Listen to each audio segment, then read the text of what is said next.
नमस्कार। मनोभाव चैनल में आपका स्वागत है।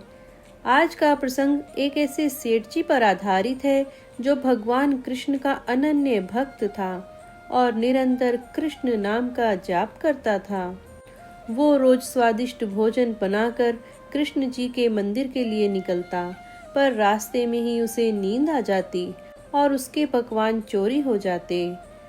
इससे वह बहुत दुखी होता और कान्हा से शिकायत करते हुए कहता, हे कान्हा, ऐसा क्यों होता है मेरे साथ? मैं आपको भोग क्यों नहीं लगा पाता हूँ?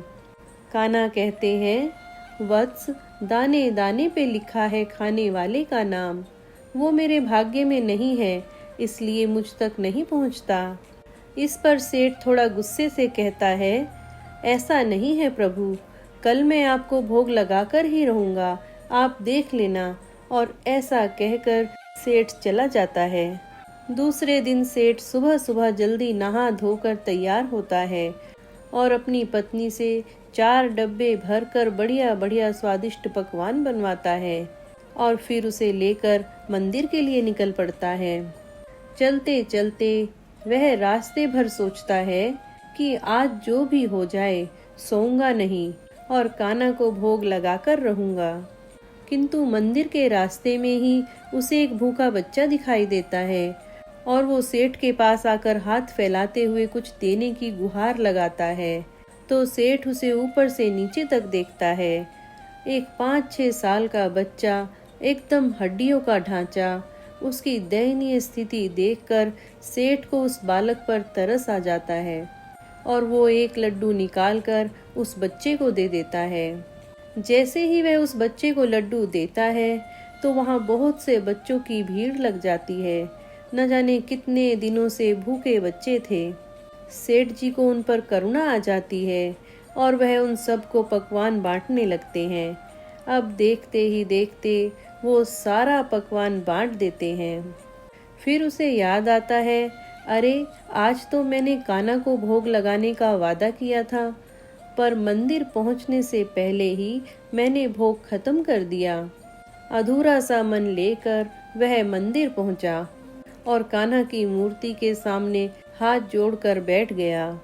कान्हा प्रकट होते हैं और सेठ को कहते हैं, लाओ जल्दी लाओ मेरा भोग, मुझे बहुत भूख लगी है, मुझे पकवान खिलाओ। तो सेठ सारा क्रम कान्हा को बता देता है। कान्हा मुस्कुराते हुए कहते हैं, मैंने तुमसे कहा था ना, दाने दाने पर लिखा है खाने वाले का नाम। तो जिसका नाम था उसने खा लिया, तुम क्यों व्यर्थ चिंता करते हो? सेठ कहता है, प्रभु मैंने बड़े अहंकार से कहा था कि आज आपको भोग लगाऊंगा, पर मुझसे उन बच्चों की दशा देखी नहीं गई और मैं सब भूल गया। इस पर कान्हा फिर मुस्कुराते हुए कहते हैं, चलो आओ मेरे साथ। और वो सेठ को उन बच्चों के पास ले जाते हैं जहाँ सेठ ने उन्हें खाना खिलाया था।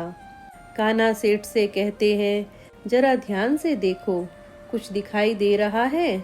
सेठ की आंखों से आंसुओं का सैलाब बहने लगता है, क्योंकि उसे स्वयं बांके बिहारी लाल उन भूखे बच्चों के बीच में खाने के लिए लड़ते नजर आते हैं। कान्हा कहते हैं, मैं ही वो पहला बच्चा हूँ जिसकी तुमने भूख मिटाई। मैं हर जीव में हूँ, अलग अलग भेष में, अलग अलग रूप रंग में, सब में विद्यमान हूँ। अगर तुम्हें लगे कि मैं ये काम इसके लिए कर रहा था पर वो दूसरे के लिए हो जाए, तो उसे मेरी ही इच्छा समझना, क्योंकि मैं तो हर कहीं हूँ। बस दाने भाग्य की जगह से खाता हूँ। जिस जिस जगह भाग्य का दाना हो वहाँ पहुँच जाता हूँ। फिर इसको तुम क्या, कोई भी नहीं रोक सकता, क्योंकि भाग्य का दाना भाग्य वाले तक कैसे भी पहुंच ही जाता है, चाहे तुम उसे देना चाहो या ना देना चाहो। अगर वह उसकी किस्मत का है तो उसे अवश्य ही प्राप्त होगा। ये सब सुनकर सेठ कान्हा के चरणों में गिर पड़ा और कहता है, प्रभु आपकी माया आप ही जाने। तो प्रभु मुस्कुराते हैं और कहते हैं, कल मेरा भोग मुझे ही देना, दूसरों को नहीं। प्रभु और भक्त हंसने लगते हैं।